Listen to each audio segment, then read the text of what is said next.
چرواہے کی کیوں نہ بات ہو جائے، کیونکہ اللہ تعالیٰ کی معرفت کی بات ہو رہی تھی۔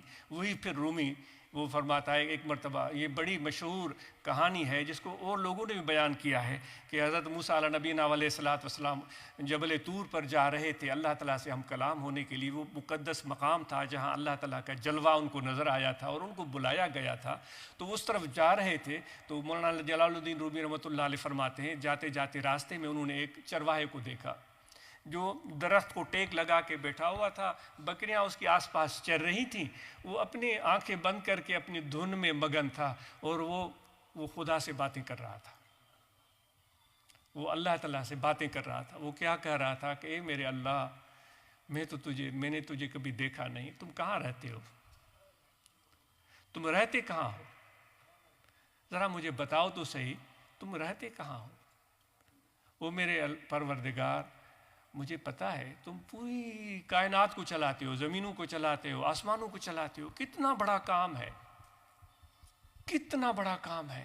یہ سورج روشن ہوتا ہے، یہ چاند نکلتا ہے، یہ ستارے چمکتے ہیں، یہ ہوائیں چلتی ہیں، یہ دریا بہتے ہیں، یہ سمندر میں طغیانی آتی ہے، یہ درخت یہ سرسبز ہو جاتے ہیں، پھر یہ ان کے جو پتے ہیں زرد ہو جاتے ہیں، پھر وہ ان کے پتے گر جاتے ہیں، پھر ان میں زندگی کی رمق آتی ہے، پھر پرندے اس پر جمع ہوتے ہیں۔ اے پروردگار، تو ہی تو یہ سب رنگ دکھاتا ہے۔ ان پرندے وہ اس درختوں پر آ کر گھونسلے بناتے ہیں، پھر وہ جوڑیاں بناتے ہیں، پھر ان کے انڈے بنتے ہیں، ان سے بچے نکلتے ہیں۔ سبحان اللہ، کیا تیرے کام ہیں۔ زندگی کا آغاز ایک گھونسلے سے ہوتا ہے، پھر ان کی چہچہاہٹ سنائی دیتی ہے، اتنا کام کرتا ہے۔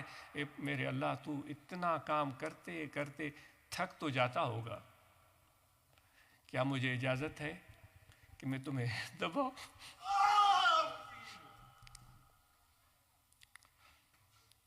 اب موسیٰ علیہ السلام یہ بات سن رہے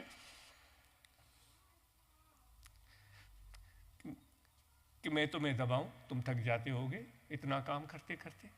پھر وہ کہتا ہے کہ تم تو اتنے مصروف ہو گئے کہ تمہارے اللہ تعالیٰ تو ان چیزوں سے پاک ہے، لیکن وہ اس کی جو معلومات تھی، جو سمجھ تھی، اس کے مطابق گفتگو کر رہا تھا۔ تمہارے کپڑے میلے ہو چکے ہوں گے، نعوذ باللہ، معاذ اللہ، کیا مجھے اجازت ہے کہ میں آپ کے کپڑے دھو لوں، صاف کر لوں؟ اے پروردگار، تو اتنا حسین جمیل ہے، تمہاری بڑے بڑے زلفیں ہوں گی، مجھے اجازت ہے میں تمہاری زلفیں سنواروں؟ تو وہ اس طرح باتیں کیے جا رہا تھا۔ موسیٰ علیہ السلام وہ شریعت کے صاحب سے ان کو غصہ آ گیا، انہیں زور سے چیخا، او چرواہے! وہ بیچارے آنکھیں اس کی کھل گئیں اور ڈر گیا۔ اس نے کہا بے وقوف، کس سے باتیں کر رہا ہے؟ میں خدا سے باتیں کر رہا ہوں۔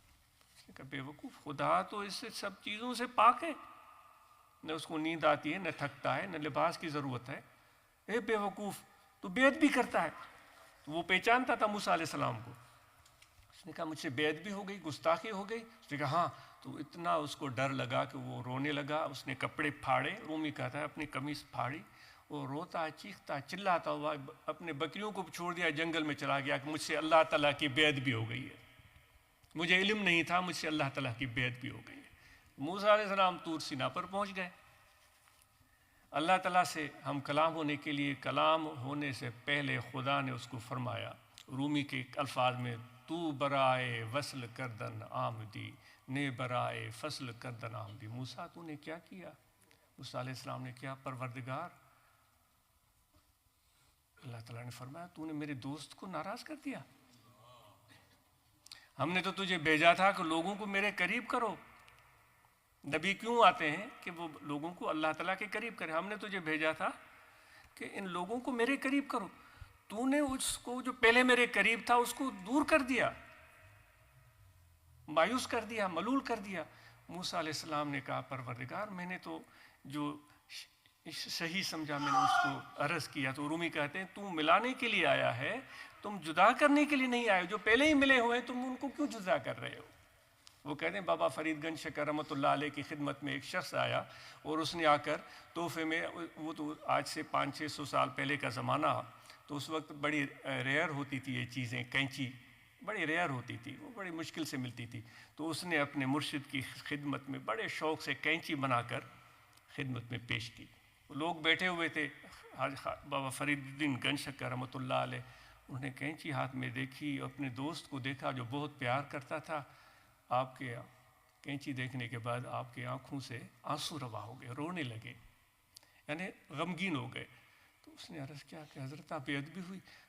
آپ نے فرمایا تم نے ہمیں ایسا تحفہ دیا ہے جو ایک چیز کو دو کر دیتی ہے، ایک چیز کو دو حصوں میں بانٹ دیتی۔ کپڑے کو کینچی سے کاٹو نا، ایک کپڑا دو پیس ہو جائیں گے، ایک کو دو کر دیتی ہے۔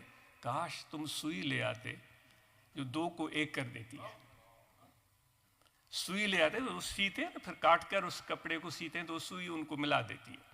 ہلو ہلو در کوریے نازک جنی نی ہے، گنڈن سارو نی ہے، چنن مور نہ سکھیا۔ وہ فرماتے ہیں آؤ جولاؤں کے در چلتے ہیں، وہ بھٹائی صاحب کہتے ہیں آؤ جولاؤں کے در چلتے ہیں۔ وہ جولاہے وہ ہوتے تھے جو ہاتھ سے کپڑا بنتے تھے، آج کل تو مشینی دور ہے، وہ ہاتھ سے کپڑا بنتے تھے، وہ جو کپڑے لوگ پہنتے تھے ان کو ہاتھوں سے بنتے تھے، اور پھر جہاں وہ دھاگا ختم ہو جاتا پھر اس کو جوڑتے تھے، پھر آگے بڑھاتے تھے۔ وہ کہتے ہیں آؤ جولاہوں کے پاس چلتے ہیں، جن کا بڑا نازک کام ہے، وہ صرف جوڑتے ہی رہتے ہیں، جوڑتے ہی رہتے ہیں، کہ دھاگا ختم ہو تو پھر دوسرا دھاگا جوڑنا پڑتا تھا، وہ توڑنا تو سیکھے ہی نہیں ہے۔